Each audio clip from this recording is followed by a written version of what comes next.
నువ్వైతే కెనడా వెళ్ళావు, ఎలా వెళ్ళావు, ఏ కన్సల్టెన్సీ వెళ్ళావు, రండి నేను చేసిన కన్సల్టెన్సీలోనే చేయండి అని క్రూజ్ షిప్స్లో అయినా లైక్ దుబాయ్లో అయినా కువైట్లో అయినా కెనడా అనేది యూఎస్ అనేది యూకే అయినా ఏదైనా ఇది లైఫ్ సెటిల్డ్ కంట్రీస్. ఓకే, నేను ఇంతకుముందు చేసిన కంపెనీలోనే దీనికన్నా ఎక్కువ శాలరీ ఉండేది. ఎవరైనా అబ్రాడ్లో ఎక్స్పీరియన్స్ ఉంటే వాళ్ళకే నేను చెప్తాను ఆ కన్సల్టెన్సీ పేరైనా లైక్ నేను ఎట్లా వచ్చినా దానికి ఎంత ఖర్చు అయింది కూడా చెప్తాను. ఆ లొకాలిటీలో మీరు ఆ నేషనాలిటీతో ఫస్ట్ పని చేసి ఉండాలి. అయినా నేను ఫ్లైట్ ఎక్కిపోయినా నాకు వాళ్ళు హెల్ప్ చేశారు, వాళ్ళే ఎయిర్పోర్ట్ దగ్గరకు వచ్చి నీకు పికప్ చేస్తారు. ఇక్కడ ఉన్న ఎక్స్పెన్సెస్కి ఇక్కడ ఉన్న ఖర్చులకి దానికన్నా ఎక్కువ ఎవరు సపోర్ట్ చేయలేరు. కొన్ని 100 పోర్ట్స్ పోతాం, అన్ని దగ్గర సేమ్ ఇట్లనే ఉంటుంది.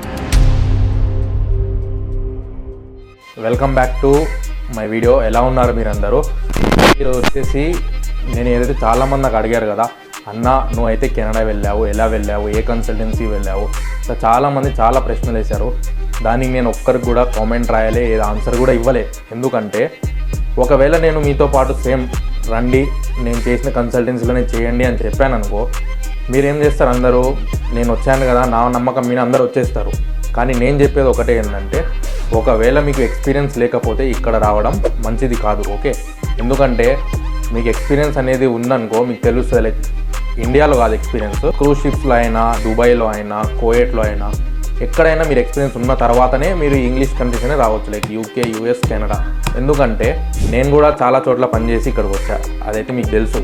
కానీ నేను ఇప్పుడు ఎందుకు వచ్చా అంటే, నేను ఇంతకుముందు చేసిన కంపెనీలోనే దీనికన్నా ఎక్కువ శాలరీ ఉంది. కానీ నేను ఇప్పుడు ఎందుకు వచ్చా అంటే, కెనడా అనేది యూఎస్ అనేది యూకే అయినా ఏదైనా ఇది లైఫ్ సెటిల్డ్ కంట్రీస్. ఓకే, మీకు మీ ఫ్యామిలీ ఇన్ ద సెన్స్ మీ ఫాదర్, మదర్ అండ్ మీ ఫ్యామిలీ, మీ వైఫ్ లైక్ స్పౌస్, ఓకే, వీళ్ళందరికీ ఒక మంచి గుడ్ లైఫ్ ఇవ్వాలనుకుంటే మా hotel department like as a chef అయినా ఏ పొజిషన్ అయినా ఎక్కడికైనా మంచి గుడ్ లైఫ్ ఇవ్వాలనుకుంటే ఈ కంట్రీస్కి వచ్చామనుకో, మీరు ఇక్కడ కొన్ని రోజులు జాబ్ చేసిన తర్వాత మీరు పీఆర్కైనా అప్లై చేసుకుంటే, ఒకవేళ రాకపోయినా మీ స్పౌస్ వాళ్ళైనా రావచ్చు, చాలా బెనిఫిట్స్ ఉంటాయి. ఓకే, ఇక్కడ మీరు ఫ్యామిలీస్ పెట్టుకుంటే చాలా మంచిగా ఉంటుంది, లైక్ మీ పిల్లలకు కూడా మంచి ఫ్యూచర్ ఉంటుంది. దానికోసం అనేది నేను ఇక్కడికి వచ్చా. ఓకే, అయితే మీరందరూ అనుకోవచ్చు, అన్న నేను వస్తా అని అడుగుతున్నా, నువ్వు చెప్తలేవు ఎందుకంటే నేను చెప్తా. కానీ నాకేంటంటే ఎవరైనా అబ్రాడ్లో ఎక్స్పీరియన్స్ ఉంటే వాళ్ళకే నేను చెప్తాను ఆ కన్సల్టెన్సీ పేరైనా లైక్ నేను ఎట్లా వచ్చినా దానికి ఎంత ఖర్చు అయింది కూడా చెప్తా. నాతో పాటు ఎవరైతే నా ఫాలోవర్స్ ఉన్నారో ఇన్స్టాగ్రామ్లో, దాంట్లో 50% తెలుసు నేను ఎక్కడి నుంచి వచ్చా, ఏ కన్సల్టెన్సీ నుంచి వచ్చా. కానీ నేను సగం మందికి చెప్పాను, ఎందుకంటే మీరు అనేది స్టార్టింగ్ ఇప్పుడే కాలేజ్ నుంచి బయటకు అయితే వచ్చి ఉంటారు. ఇక్కడి నుంచి మీరు వచ్చేసి చాలా డ్రీమ్స్ ఉంటాయి, ఇక్కడికి వెళ్దాము అరే మా ఫ్రెండ్ వెళ్ళాడు, వాడు ఒక పోస్ట్ పెట్టాడు, నాకు చూసి వెళ్ళాలి అనుకొని మీరు అనుకుంటారు. కానీ లైఫ్ అనేది అట్లయితే ఉండదు. ఓకే, ఫస్ట్ అనేది మీరు ఎక్కడైతే జాబ్ చేయాలనుకుంటున్నారో ఆ లొకాలిటీలో మీరు ఆ నేషనాలిటీతో ఫస్ట్ పని చేసి ఉండాలి ఎక్కడైనా. అందుకోసమే నేను క్రూజ్ జాబ్ అంట. ఎందుకంటే ఫస్ట్ క్రూజ్ జాబ్ అయితే ఒక 50,000 60,000లో మొత్తం ప్రాసెస్ అయిపోతుంది. మీరు అవి కూడా 50-60,000 క్రూజ్ కంపెనీకి కట్టడం అవసరం లేదు, మీ డాక్యుమెంట్స్ కోసం చేసుకోవాలి.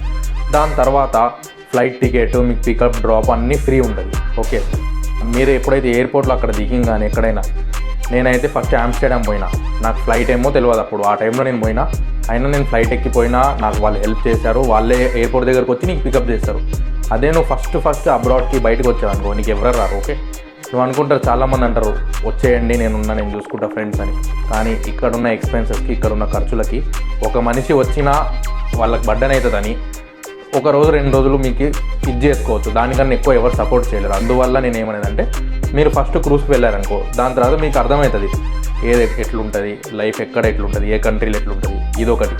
సెకండ్ థింగ్ వచ్చేసి, మీకు నేను ఇప్పుడు వచ్చిన తర్వాత 5 days దాకా మా చుట్టాలైనా మా ఫ్రెండ్స్ చాలామంది అడిగారు, నాకు ఒక ఫాలోవర్స్ కూడా, అన్న ఎట్లుందన్న కెనడాలో ఎన్వైర్న్మెంట్ మంచిగా ఉందా, నీకు నచ్చిందా అన్నట్టే. నాకైతే ఆబ్వియస్లీ సేమ్, ఎందుకంటే నేను షిప్లో పనిచేసా కాబట్టి. షిప్లో ఏంటంటే ఒక కాంట్రాక్ట్లో కొన్ని 100 పోర్ట్లు పోతాం. ఒక కాంట్రాక్ట్లో 9 months ఉంటుంది కదా, కొన్ని 100 పోర్ట్స్ పోతాం. అన్ని దగ్గర సేమ్ ఇట్లనే ఉంటుంది వెదర్. అందువల్ల నాకైతే నార్మల్ అనిపించింది.